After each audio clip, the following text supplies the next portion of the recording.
Givignani here for Asseter Auctioneers and the Great Texas Mopar Horde Auction Event with item number 19. If you remember the Stephen King movie Christine, you'll recall the 1957 Plymouth Fury in bright red, possessed by the devil, raising heck.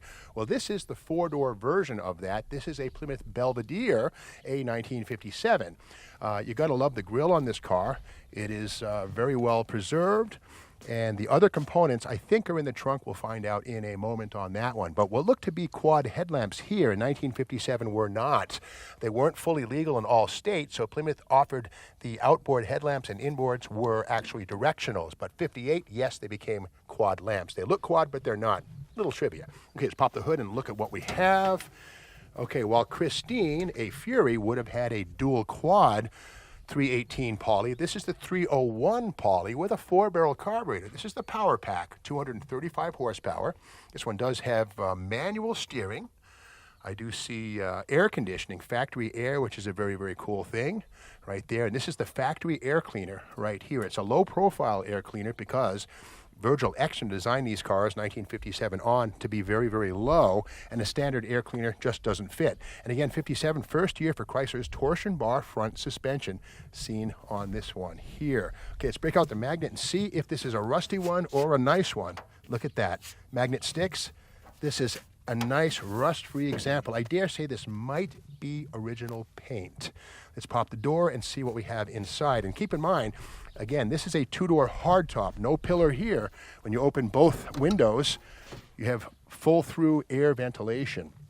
Okay, inside there's the standard beautiful Belvedere dash with an AM radio from the factory. Under the dash is an aftermarket add-on air conditioner system. Oh no, that's actually factory stuff. Again, we saw the condenser and pump under the hood, which is good.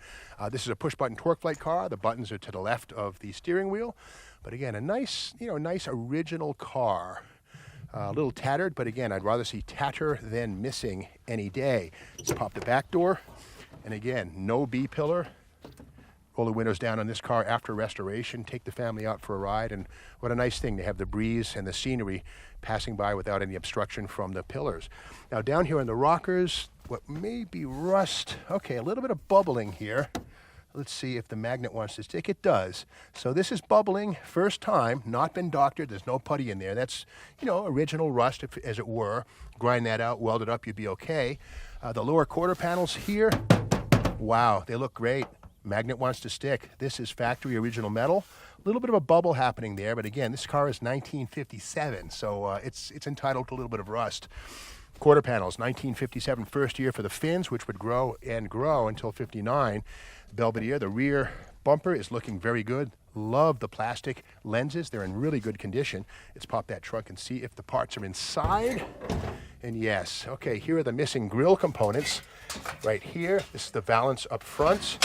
Good to see that. The trim, this is a nice piece of gold anodized trim for the car. This stuff, if you need it, good luck. It's here. Let's have a peek under the trunk mat. I don't want to tear this, but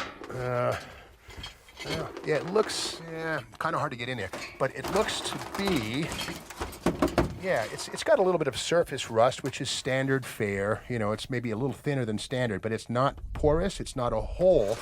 And again, after all these years trapped under that rubber trunk mat, a little bit of corrosion sets in, but it's not a hole. This is a pretty solid example of these cars. Now keep in mind, these 57 Mopars were notorious for rusting away within a year or two of being new. They just weren't that well rust-proof. Be careful of the electric fence. We're okay here. Don't touch it. We'll be all right. Again, the quarter panels on this side. Magnet wants to stick. Very nice. Very pure here. No filler happening at all. No filler. And again, here, the rocker panels, the paint is so dry, it's chalking up and getting on my fingers, but that's okay. I'm honored to have this car's paint on my fingers. But magnet wants to stick. Let's pop this door if it wants to open. Very cool. Take a peek inside. The headliner has dropped down, but that's not a big deal. That's very, very easily replaced. And let's pop the driver's passenger front door open. And there it is right there. Nice bench seat up front. What a fantastic car this is. Imagine this as a brand new vehicle being sold to some happy buyer somewhere out there in the countryside, driving it home. Front fender down low, magnet sticks. nice rust-free car as they go. So here it is, item number 19, a 57 Plymouth four-door Belvedere hardtop. What a nice car to own. Bid strong.